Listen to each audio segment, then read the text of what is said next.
Hey everyone, I hope you've been enjoying the Fusion World content for the last few days, but we are returning home back to the greatest card game ever made, Dragon Ball Super Card Game Masters Edition, and today we're looking at a color that I haven't really explored a lot on the channel. Honestly, it's my least favorite color in the game to play, but every once in a while, they still put out a banger. And this is one of those. Prison Frieza is one of the hardest control decks in the game. It loves to say no, and that's what we're here to explore today.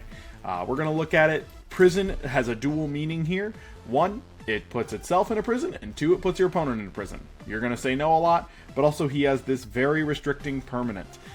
Basically, you cannot include any battle cards that have an energy cost of 3 or less in your deck. This means that original super combos don't work, tech cards like Omen of Evolution don't work, sideboard cards, right, Koitsukai's Shin from U7 of the like, any of those cards can't be included. Extra cards, totally fine. Unisons, totally fine. Battle cards, 3 and less, no go. So the deck initially came out with lots of 4, 5, 6, 7, and 8 costs, and since then now Red has gotten plenty of good 4 costs over the years, and this deck is slowly becoming more and more viable. So let's just take a peek at how it does. So it's got that permanent for restrictions, and activate main once per turn. You can just top 5 for a red extra card in the top 5. Notably, one day, if this leader does ever get a Z leader, that makes Bursting Rage searchable off the top 5. Bursting Rage is one of the options for secret rares that you could go with, just because it does have the big power boost and a 20k. Draw a card, not really for me. I prefer something else, but we'll get there when we get there. Awaken is going to be a 4-life Awaken, draw 2, and flip over. On the backside, activate main, draw 1 card. So again, double activate main, huge. And then auto, once per turn when your opponent attacks, I believe with a battle card only. Yeah, when he's attacked by a battle card, you can discard a Frieza's Army card from your hand to negate the attack, and that skill is negated for the turn. So you can do that up to once per turn, as well as the fact that you get this draw. On your Awaken turn, you're literally going top 5 for a card, draw 2, to activate main, draw another one. So not only that, right, both of our Unisons are both +1s that draw cards, so you can get a massive hand size in this deck. It's a Frieza BR. Honestly, it's just one of the coolest leaders. I think it's very gorgeous as well. Like, the art is excellent. So let's get right into the deck. For our Unison lineup, we have 3 Frost for the clan and 2 Baby Juvenile Parasite. Frost for the clan has Blocker, which is really good and continues to help towards our defensive deck building, but it has a +1 that if your leader is a red Frieza BR, you can top 5, or top 4 actually, for a red extra card. Sure, not bad. And then -2, the more important effect, you can actually add 2 extra cards from your drop area to your hand. So on the end of the game, right, you can go pay 2 for Frost, swing 15k, sack him, and just add back like Explosive Dance and Testing straight to your hand. Extremely powerful. This is the deck that's going to have Explosive Dance basically every single turn for the entire game. In theory, there's just like no way that after turn 3 you're not resolving an Explosive Dance when your opponent's coming into attack. And so he's really high value. Is just like, you stick him once, and if your opponent's putting attacks into him, great. That means that he's soaking up damage that your leader doesn't have to deal with. He's drawing a card immediately. If he lives, he gets to draw more. And especially towards the end of the game, if your opponent didn't deal with him, just doing -2 and then still getting to potentially block or swing is really, really strong. And then we have 2 Baby Juvenile Parasite. At this point, most players do know what it does, right? Or know what it does and why we're playing it. It's going to be a big buff defensively, putting ourselves to 16k once we tap out. It gets to gobble up any battle card, so it is removal once per turn. You're getting to draw power. It's a 20k swing that's on a non-battle card or Unison. Extremely strong card. Very good stuff. Unfortunately, we do not get access to things like Yamcha or Videl in this deck because they are 3-cost cards. But we do still make it work with the fact that we have so many negates in the deck. We can actually still protect our Unisons decently well. On to our new promo. We are playing for Frieza Mental Fortitude. This is the brand new tournament pack card. It even has the shiny, beautiful winter art. And so we have 1 Blocker. Not bad. 6 cost, 10k. Immediately, okay, that seems really costly. Well, not really, because when you activate a mono red extra card from your hand, you can just play him. Just play him. He's free play. and then he can't be KO'd for the turn. So if you're playing into like green or occasionally yellow, yellow obviously can switch it to rest mode, but it can't be KO'd, and it's an auto on play. So the only decks that are really going to be able to deal with this are somebody who actually blows their Overwhelm, removing this rather than like a more important card, which is really, really good, or honestly anything else. Needless to say, the new promo, extremely strong. It has an additional activate main there so that you can actually become a bigger piece. So not only does it defend itself, but then you can pay 1, discard a red extra card, which, guess what? We've got a lot, to gain, I believe, 15k double strike and then give something minus 20. Yeah, that's crazy. So, like, you free played this guy, it potentially blocked an attack, and then you got to get an extra pressure off as well as removal. Super strong card. Not to mention, Frieza's army tag. We play 4 Loyal Kikono. This is the basis for our Z energy. It's a 110k combo. It is a Frieza's army, so you can discard it for a free negate every turn if you need to. But when it is used in a combo, you can add any red extra card from your drop area to your hand. So if you're going for defensive plays, you can add things like Kaba's Awakening for high combo power. You can add things like Frieza Death Ball for high combo power offensively. Or you can add things like Explosive Dance. Not a bad card to add back for 1 while building a Z energy. Good card. Simple stuff. Our super combo for the deck is exclusive to this one. Is going to be the King Cold Blessing of the Clan. Honestly, this card sucks. This is not a good card, but it is a 0/10, and we do need more access to that, and it has a very unique effect. So let's start with the fact that it removes itself from the game when it gets out of the combo area. That's right, it doesn't build Z energy. Our super combo doesn't build Z energy. It isn't a draw card. It's on your opponent's turn only. If your life is at 3 or less, you can reduce the next mono red extra card you activate from your hand by 1 red. Notably, this is limit 1, which is kind of unfortunate because I don't feel it would have been too powerful or to just let it like linger into your turn. But it is just during that turn. But it does mean that, like, you know, you can Explosive Dance, use King Cold to get out of that next attack, and then get a free negate or go for, you know, a Frieza's Death Ball or a Realm of the Gods for free. That is very solid. Notably, not Frieza's army. Can't do the discard effect. Our core battle card package is 4 Gamma and 4 Cell Max. So Gamma is not only a piece of pressure because we can add 10k to any battle that does go through, but it's also an incredibly core piece of defense. We don't necessarily have to lose cards out of our hand to protect ourselves. We can pay the 1, play Gamma, it becomes a 20k body, we get the extra 10k boost on our leader, and we get to draw 1 card. So very strong. It's nice that it's if you or your opponent has 3 energy, so if you're on the back foot, like going second, you can still just do this on your turn 2 defensively to get out of whatever first important attack they've got. Not to mention the fact that you're producing a body, you could combo it to make Z energy. It's a 5 cost 15k, so red has an easy time removing it, but being a 5 cost means that early cards are not necessarily going to get rid of it. Cell Max, this is the core battle card of the deck. You should be playing this basically every turn that you can. It's a pay 1, you know, we're going to swing, going to 25 attack off, potentially get another 10 off if you really need it. But mostly it's there to be a blocker, and when it dies, you just sap something for 30k.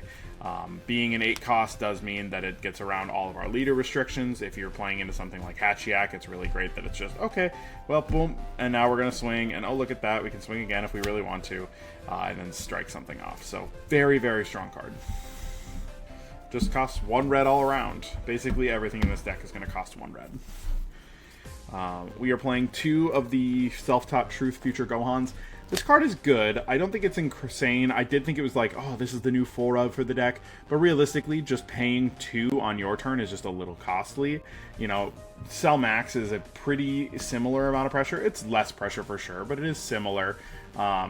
While not necessarily having to cost 2 and not having to have the Z extra set up. You're going to make a Z extra every single game on like turn 2 as soon as you can, but it is something to still think about that you do have to have one, and this guy is good.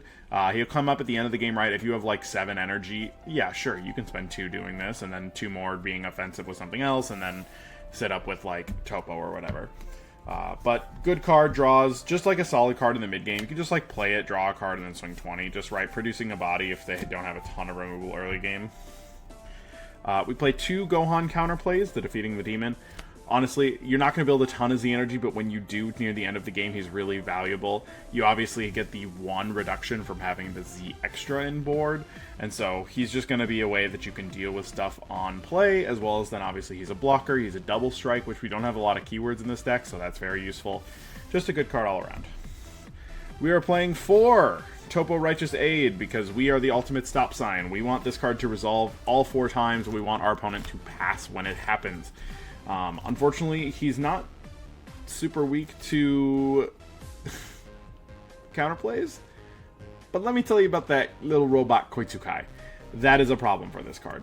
So, just something to think about. Topo does have a lot of really strong turn-ending power, but he can be stopped or made very taxing. And if you have to Topo, giving up 3 additional cards in your hand, probably just better to go for, like, Explosive Dance and Testing. But, honestly, very solid card. It's a 0-5k, so it's comboable. It's a 20k body, so it's really solid to just attack with. Great card. For our Overwhelm lineup, we play 1 Vegeta Heated Fighting Spirit, just for some extra removal. A little bit of mid-game pressure there. You're okay with getting rid of your drop once or twice, just because you go through so many extra cards, and as long as you keep 1 of any individual type of extra card in there, you can go ahead and grab it back, right? You don't need all 3 Explosive Dances in there, you need maybe 1 or 2. And then our second one is a Mirror Creator Absorbed. This can be removal if your opponent doesn't have a negate, right? You can just swing into something and it's like, okay, well, 75 into your guy in the middle of the game. But more likely is that you want to use him at the end of the game after you're kind of like having trouble dealing damage, and then you kind of get them down to those last resources, then you just pay 1. All right, boom, go face. Here's a really big number. Not a bad card at all. Time for our extra card package. We are playing 4 Explosive Dance. I feel like this is pretty close to needless on the explanation, right? It's just going to be very costly to your opponent's extra cards, or not extra cards, extra combo power, and making sure that they use that to build Z energy, so that way they can actually attack you, which means it's either a hand control tool or it's a turn-ending tool, depending on the circumstance that they're in. This card is very strong. I can't believe that it was really ever printed. It's a really cool design, but it is one of those things where some decks just laugh at it and others can't get through it even a little bit. Card is really strong, and you know what's better than 4 Explosive Dances? 12 Explosive Dances. We play 2 Paralysis Technique. This card is not super great, but it does have a lot of weird little applications, so it's just a pay 1 negate, you negate the attack, and then you get to choose all of your opponent's battle cards and leader, and they get -5 for the turn. This does mean that you can actually like wipe a board of cantrips, or if they have random little blockers or something out, or just making their next attacks kind of weaker is very strong, right? If you were playing against a 15k spam deck, boom, Paralysis Technique, now they can't deal damage. If you're playing against a 20k, okay, well, I Paralysis Technique, and now Baby makes me a 16k. You know, there's a lot of different ways that this can be applicable. Also makes your opponent's leader smaller, which occasionally has, like, implications in things like launch, or checking to see if they're a certain character with X amount of power or something like that, and this will prevent that from happening. We're playing 1 Violent Rage in the main. This is going to be meta dependent, and right now it's definitely very dependent, so I do play more on the side, but at the very least you do want to be able to grab 1 Violent Rage whenever you need it. At worst, it's a pay 1 negate. At best, it's a floodgate for their entire turn. We are playing the full 4 Testing the Opposition. It's searchable. So really, you're just kind of resolving this card as many times in a game as you can. Ideally, like, you want to resolve it probably 3 times, and then charging the extra one, or it just never comes to your hand. That's just the way it is, right? You want to go, oh, that's a big double strike coming? No. Now it's just a single strike, make a body blocker, do whatever, right? Really not a bad card at all.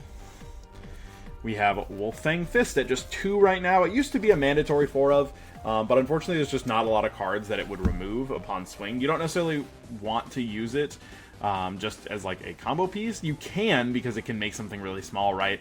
Something like a Father-Son Solidarity is a lot less scary when it's a 20k double strike rather than a 35k double strike, but this is how you're actually going to deal with it.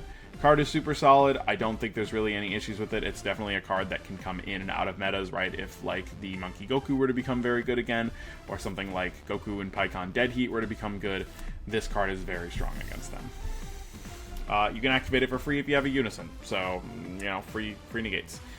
We play 1 Final Guardian. This is our last little red negate there. No real problem to do it. It's just counterattack, negate the attack, and then you can switch a battle card to active mode. Or, I think you just give it 5k, right? Yeah, you just give it 5k for the turn. So you can choose something like Cell Max, make it a little bit bigger as a blocker, or you could even choose just like a Topo or something, and then, oh, look at that, now it's 25. Doesn't really matter. The big effect is that you can activate this card from your drop area by getting rid of a red card in your hand and this card from the game, just to negate the attack. So converting any red card in your hand, including these dead 110ks or these Unisons, into a negate is very strong. So card isn't broken or anything like that, but like it's one of those things where if you're in combination with Final or Explosive Dance and you're just like, I really need to put up like 2 negates to try to end your turn, this can really help seal that extra negate without having to have a hard one. Our only non-red negate in the deck is a Max Power Kamehameha. Counter attack, you can negate the attack and then warp 4 cards from your drop area to add it back to your hand. Only can do that once per turn. And then activate main, you can choose one of your opponent's battle cards bigger than their energy and warp it. So it does double duty in this deck. If it's a deck where you're flying through your whole hand and you're just filling up your drop area all the time, well, hey, guess what? Once per turn, negate, warp 4, add it back. And so it's not a free negate, but it is a free in the hand size sense negate. Keeps your hand up, it's just pay 1 to negate an attack. But also, a lot of times, there are going to be situations where you're like, alright, I just need to zap away whatever they have, right? Like, I don't have time to play Baby for 3, or my removal doesn't hit really tall cards. Max Power Kamehameha is a 1-card answer to a lot of the format. To our non-negate cards, these are what we call, like, I guess they're kind of battle tricks. They're really just power boosters. But we do play 1 Realm of the Gods. Offensively, it's -30. Defensively, it's +15 draw a card. Honestly, it's a very solid card. It used to be at 4. It's just one of those things where now when I could be playing Gamma and get a very similar defense, right? Literally, I can make 15k for 1 draw card because you get 10k, combo the Gammas, except you can build a Z energy while doing it. That's pretty good. You still do play it because it is, again, grabbable off of your leader. You can grab it off of Frost, no problem, but it is something to consider just as a tech option as well. We play 2 Frieza's Death Ball. This is a great way to produce pressure, right? You're not getting a lot of attacks through in the deck, so if you can like swing lead and go, oops, now it's a 40k, well, guess what? Now suddenly they're a little less inclined to combo out of it, because they were pretty happy to just like not blow their negates on it and be able to keep it. So now you can just be a bigger number and push face. 15k off on your side, -10 to your opponent's battle or leader. This is also really great for just getting out of big attacks, right? If they ever like swung in with like their Overwhelm and they'd like keep it at 30, you're like, all right, well, 1 energy, I'm out. Very solid. We are playing 4 Kava's Awakening, a set 1 card that has survived this whole time. Just activate main, choose one of your leader or battle cards, it gets +6000. Defensively, that's a super combo. Not a whole lot else to say about it. Offensively, it doesn't do a lot unless you're activating 5. But, you know, still a free comboable extra card, searchable, so your leader can always grab it, and frequently at the beginning of the game, if you just need to get out of their 15ks, you go, oops, Kavas, and then you get out and you go to 16 because you're not yet awakened. We play 1 Cease to Exist. It is, again, you can just combo it away basically as a 0-5k, but you can activate main, just snipe 2 cards, ignoring barrier for 25, and really that's just like the only barrier ignoring that we have, so this is kind of what we need. 1 Beerus Ball in the main. Again, it's grabbable. It's a thing where you're going to want to side more copies of counterplays, but for sure in the main you just need the 1s. That way you can grab it back with your leader, you can grab it with your leader's front side, you can charge it, right? Grabbing it back with Frost is just a really great answer if you're ever playing a true best of 1. And then finally for our secret rare, we went with Golden Cooler. This deck is the ultimate control deck, and Cooler is the ultimate control secret rare. It's going to board wipe them, ignoring barrier. It's going to put them down to 5 cards. If they've been building advantage the whole game because, well, you're not really attacking them in the mid game, and then suddenly you're on like turn 7 and you go, lose your whole hand, and then on the next turn you resolve Topo or Explosive Dance. Explosive Dance isn't really going to do a whole lot there, but, you know, you can at least make them lose their whole hand and then Topo, or go for other sorts of negates like Oceanus or something. And he's just a really great way to push and deal a lot of damage that way. He can just keep attacking as well for a big double strike number over and over again. He can block if they don't have removal. Very strong card. That's it for the main deck. For the Z deck, we are playing a full 10. We have 1, 2, 3 Unisons.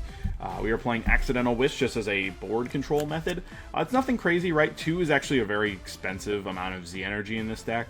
If you're building Z energy, generally you're wanting to put it towards like rush attacks, that way you can try to win the game with those. But Accidental Wish does keep their board very empty, and they do have to give it some amount of attention because of this insane -7, which would then allow you as Prison Frieza to go full forward and just not care about how much energy you're leaving up. This card can be really strong. It hasn't come up yet in my testing, but could certainly soon. The new Goku Crimson 4 cost, I mean, it's just like a double strike barrier guy. You know, you can buff your leader for a turn, you can board wipe. This card's just really strong. 4/2 is really costly, but honestly, for a double strike blocker or barrier card like that, just has very little interaction. Super strong stuff. And then finally, Yajirobe. He's a card that I've been actually loving. He's been something that I play him a little bit earlier in the game, and I just use him as like a 20k crit. I don't, you know, use this -0 or +/-0 effect. I'm just going +1, 20k crit. And then every single turn, they have to think, okay, well, am I going to put my attention towards the critical, or am I going to put it towards their face, right? And just having to make them go, all right, I need to put some amount of pressure into the Yajirobe, that feels really great for just a 2/1. Really surprising stuff. For the mid-game battle cards, I play 2 Rush Attack Vegeta and 1 Defender of Life. Honestly, they're just the base amount of pressure that Red really gets out of the Z deck. They're nothing crazy, right? Burn a life, and then like the dual attack effect. Rush Attack is very hard to get online sometimes because it's basically 5 total Z energy when he's made up, and that's a little difficult to do, but not impossible. But when he does get to go off, right, if you're at the end of the game, low resources on both player sides, and you just go, all right, well, I guess it's time to start Rush Attacking. Rush Attack is, I think, the best Z battle card in terms of endgame board states. And then Defender of Life, he's just a little more protected because he gains barrier the turn he's played. He's going to burn your opponent if they're at 4. So if you're ever like in time because you are a control deck, or you just need to deal just like a little bit more pressure in the mid game so you can just start pushing with the double and with your leader, he's a great way to do that. 1 Surmounting the Impossible, just to self-awaken. It can filter out a card if you really needed to, but primarily we're just using it so that way if we ever get stuck at like 5 or 6, we can at least pick ourselves down to a point where testing is online, or we can just awaken outright.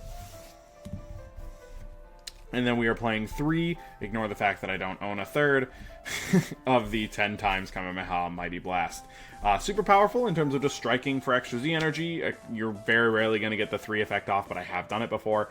Primarily, this is just a, hey, you know what? I need to establish this, and now my Explosive Dance is online, and then as soon as you're done doing that, I go, all right, well, cool, I'll just pop it for 15k and get an extra way to get out of an attack.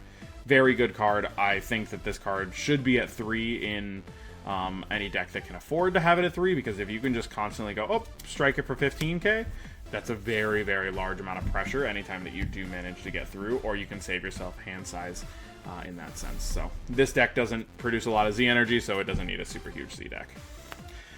For our sideboard, we have 2 Beerus Ball, just for more counterplays, nothing a whole lot special there. 3 Violent Rays, just another situation where, you know what, there's metas where 30Ks are attacking, and right now in the middle of the Kid Coup meta, that is where we are at. Everybody's attacking with 30Ks in Vegito X or Kid Coup, and just having more negates is a good thing. Really not bad. We are playing 1 additional Wolfang Fist. Again, if you do come up in those situations where they're playing a lot of low-to-the-ground battle cards, then you can just snipe something to kill it, or even, right, in combination, you could kill something larger where you go Wolfang Fist into, say, Frieza's Death Ball, and you're like, oh, you just killed my 25k on your turn without, you know, playing a battle card or anything, and that's a really great way to do it. We play 2 Corrin Towers Secret Medicine. This is a +5 to your leader on your opponent's turn. You get to do an additional -5 to one of their cards ignoring barrier, so you can kill off little pesky barrier cards if they are something like Cumber, if they have the little Foo battle card out, or if you're playing against, oh gosh, I don't know, Yellow's playing Poutine sometimes, I guess. But realistically, this is just for the 15k spam decks, or if you have Baby out 20k, so you can get out of those attacks very frequently and very easily. Just go, boom, I want to get out of this attack. Searchable. We are playing 3 Oceanus Shenron, Negative Energy Explosion. Just another Floodgate, right? This one is going to be different, right? So it does mean frequently that you're just siding into this regardless because you just want more Floodgates. But she is way more counterplayable than Topo because she's a 2-cost 5k, so red can suddenly hit her. She is a harder stop a lot of the times, I find. And she does go against yellow, right? So yellow being Tyrannical Blow as their answer to Topo means that they can't really stop him or stop her from going off because she's not in the auto. But she is still something that, like, okay, you know what? There are a lot of matchups that'll just go, yeah, I don't want that to hit, and then it won't ever hit, and you've discarded a card. For some game-ending power, we are playing 2 Vegeta Pure-Blooded Sparking. Anytime where you feel like that deck is just always going to have an upper hand in terms of defense, think about something like Green Goku. They're just always going to go to 20k, and so if your leader swing is just 15k every turn, it doesn't matter, so you need to put in just a little bit more pressure, and this card helps you do it. It helps clear big cards out of the way, and then it's obviously basically a 30k dual double while removing up to 3 cards. Very strong. Also extremely good into something like Hachiyak if you were ever to play a Control Mirror. I play 1 Super Saiyan Broly Unlimited Power. It's another Frieza's Army, so it's actually usable as a discard fodder, but primarily this is just for the decks that do not play the game with you. Think about something like a Mill deck or a Hachiyak where you just need a little bit of more pressure, because like if I play this and then I have a battle, or I might have a Unison and then he's an attacker and my leader's an attacker, and maybe I can play a Z battle card because we're at that point in the game, he can at least kind of go off like that. He's nothing crazy. He does rip 3 cards at random, but being a 35 double crit, if you just happen to pull out like their 1 or 2 negates, he can really push through. And then like at worst, he's also like a target for Explosive Dance. If you're ever in a red mirror, you can just combo him off and then get to make sure that anything can attack. And then finally, just 1 extra max power Kamehameha. You would definitely pull this in against something like green, where you're going to be constantly getting hand controlled. You need to make sure that your negates are extremely efficient. Likewise, you need to be able to remove their 8 costs. Just go, boom, I don't want to see it anymore. Really good stuff. So the leader is still behind, but there are a lot of things that this deck can do. I would be remiss to say that this is a terrible deck. It's just not as tippity-toppity good as I would like it to be. It's very, very fun if you are a control player to constantly be saying no to your opponent, and I do recommend that every single one of you go ahead and becomes the warden of your own jail. Have a good one.